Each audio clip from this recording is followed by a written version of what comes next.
Marvel Studios was on a roll in 2008 with the smash hit Iron Man and The Incredible Hulk, which came out a month later.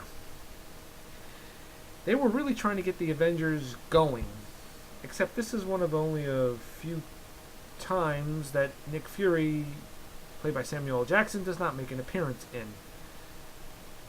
No, I'll leave that to Robert Downey Jr. as Tony Stark to make an appearance in this movie instead. Now you probably know this is not the first time that we've seen the Hulk on a big screen. You remember 2003's Hulk, directed by Ang Lee? Well, I'm trying not to. Okay, it's not that that movie was bad. It's just it's Eric Bana as Banner. He seriously overacted to the point where it made it difficult to sympathize with him. And y'all remember the 1970s TV show which starred Bill Bixby as Banner and Lou Ferrigno as the Hulk? I liked that show because it was mainly because I liked the action and I liked Lou Ferrigno as the Hulk. I mean, TV was on a different budget than it is now in those days. I mean, they couldn't afford the effects, so they had to have a very tall man with a very big muscular frame and just paint him green. It worked well. I mean, and Bill Bixby as Banner, you sympathized with him, you cared about him, you hated seeing bad things happen to him. But in 2003's Hulk, Eric Bana's performance as Banner, he just didn't care. He just came off as annoying, and you just couldn't stand him. Jennifer Connelly as Betty Ross underacted, and Sam Elliott as General Thunderbolt Ross. Well, I gotta admit, I liked his realistic approach to the role and not playing it as the comic booky type of character he was known for in the comic books. Ang Lee's a good director, but I don't know what he was trying to do with that film. Just trying to make it more philosophical sort of thing. Well, no, I'm not gonna.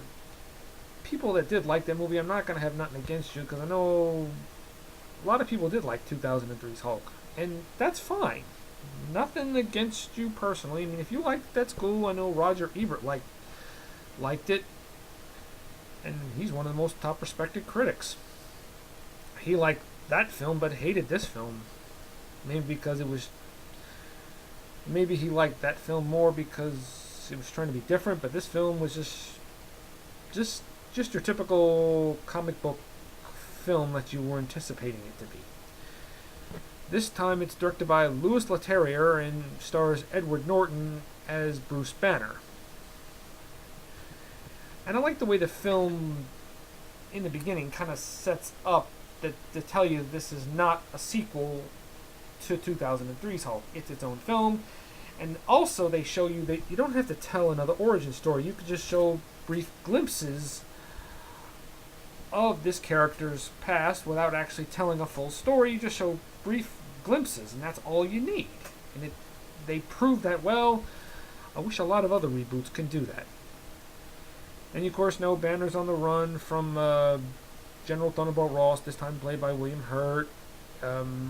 He's in Brazil, working in a bottling factory. When he's on the internet, he contacts his colleague known as Mr. Blue, who will help him find a cure for his condition. Banner wears a wristwatch to monitor his heart, so when it reaches the 2000, he will Hulk out.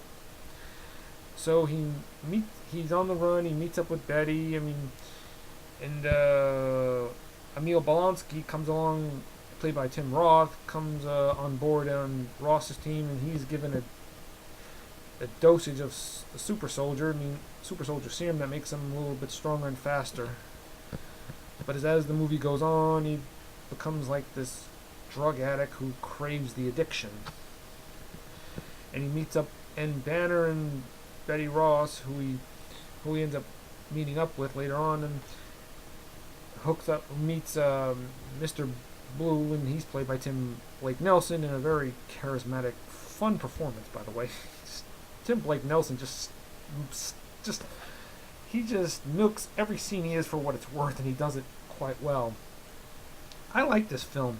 I really did. I think Louis Leterrier did a good job. It proves he has a great deal of love for the TV show, because he throws a lot of tributes in this film, like the Lonely Man theme, and when Banner's watching TV, in one scene he clicks a channel to the Courtship of Eddie's father, and there is Bill Bixby.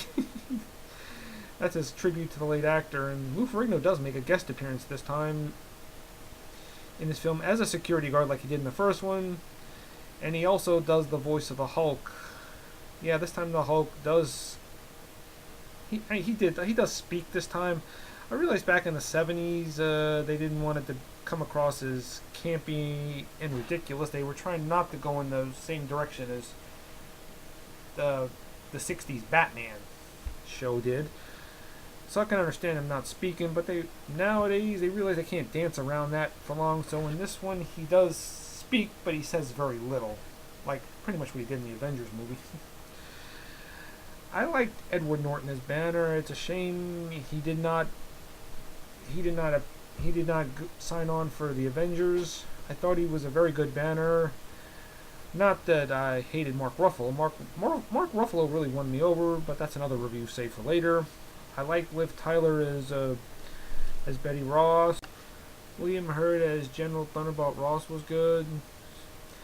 Playing Captain Ahab like Obsession, like he was in the comic. Tim Roth as Emil Blonsky was good, aka the Abomination. The scenes involving the Incredible Hulk were good, even the fight in the city. I give this movie a 10 out of 10.